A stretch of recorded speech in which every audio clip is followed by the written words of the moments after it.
So I use images to convey a story. I use it to create awareness and understanding about the world that we live in, and to record your special event or occasion, to stimulate discussion and debate, and to provide a valuable service that captures the true essence behind a place and a situation. Over the years, through travelling internationally with the work that I do, I realised that I wanted to use my work to empower people and to use it as a platform for debate and for teaching. So I did an arts management course and experimented with some of my ideas of how to use new ways to use the arts. Particularly, I think I had come through a scenario of embracing Islam, and I also saw England in a new light, that there was a lot of phobia about Muslims. For instance, one of the things I might do is to organise projects and workshops where you'd have people from really different backgrounds, and we'd really discuss some of these taboos and get people sitting in the same room and actually talking to each other that actually hadn't done it before. They had maybe a perception about what a Muslim woman was, but they'd never actually spoken to a Muslim woman properly. Especially even an English Muslim, which even some Muslims don't really understand that you can be English and Muslim and would question, are you really Muslim? These were obviously my initial ideas with the things that I wanted to cover in the arts organisation, but I realised that sometimes there's some barriers to being able to actually express yourself. And during my time here in South Africa, I entered into a marriage. When I was even going through it, it was like being inside a movie. This is not happening to me. How can this be happening to me?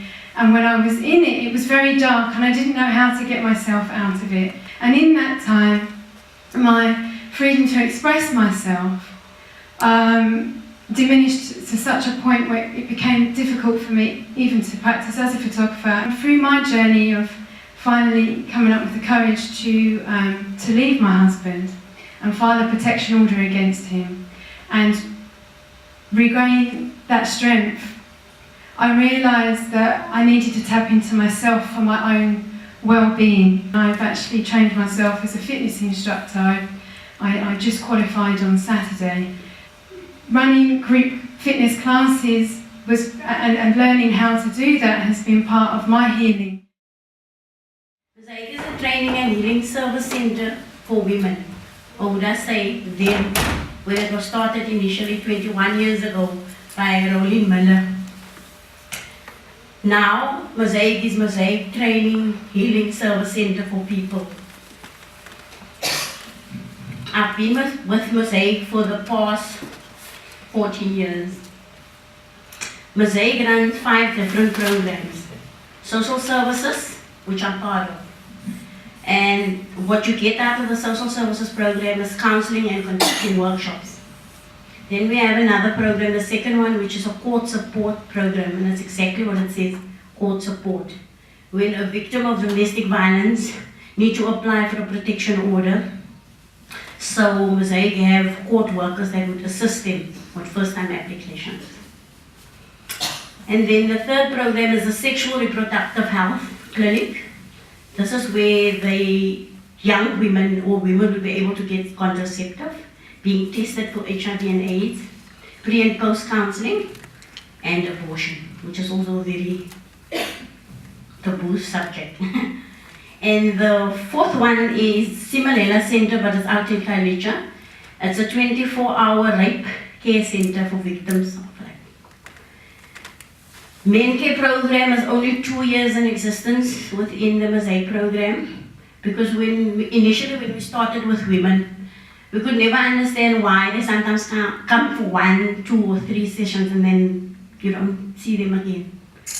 And then they finally need to research it and find out what is it that women complain about the abuse but they never come back.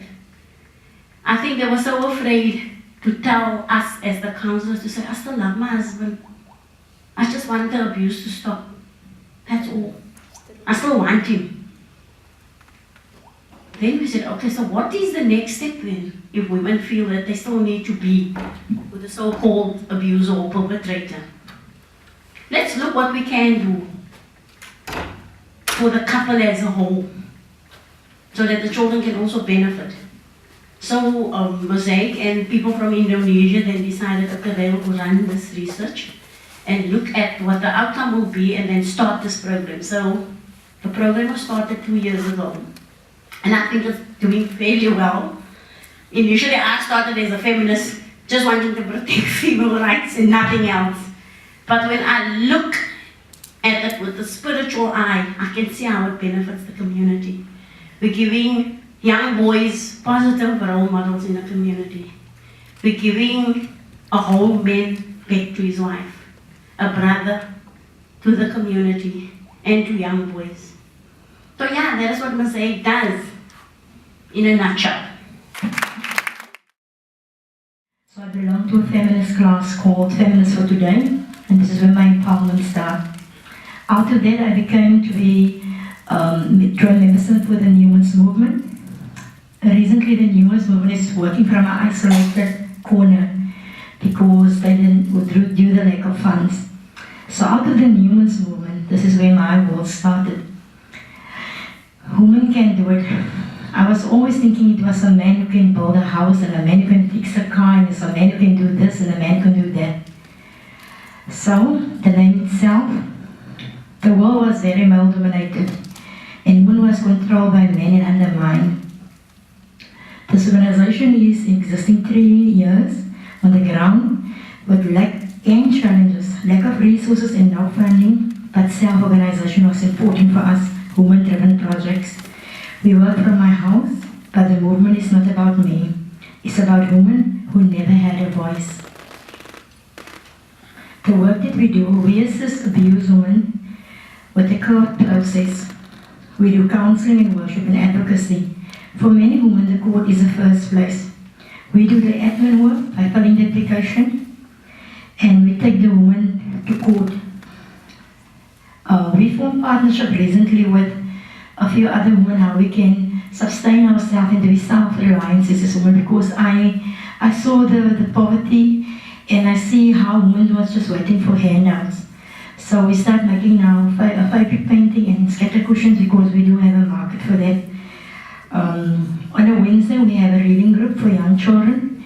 But our challenge is many of these children who come on a Wednesday is hungry. They never had something to eat. I was married to a Muslim man who set me alight in front of my 2 children, and out of that I became a poet. I released my pain by writing poetry for a sparkling one-page online book, and you can see it on Facebook. Most of my poetry is there, and sometimes I do my poetry when people ask me to come and do poetry for them. So Cheryl Roberts, she's an editor, and she empowered me. I never knew I had writing skills. But a few years ago I met Charlie Mutsami. She passed on 2 years ago of cancer, and she bring actually the good out in me. I never knew I had writing skills. So we launched a few books, Sparkling Women books, and Cheryl gave grassroots women a voice, and this is where my involvement came in. 2 years I was working with the Minister of Social Development. I am part of the NTT, the Minister of Trust, where I represent the Western Cape. So I speak on a national level about issues in the Western Cape. So I observe in the Southern District what's happening during the processes, so I report. So when you know there's no pens in your SASA office or social development, then you must know there was no budget for us, because they fight actually the Western Cape politically, because we are DA and nationalist ANC. So it's critical for us to survive as the Western Cape. Things doesn't come right for us because of the political interference.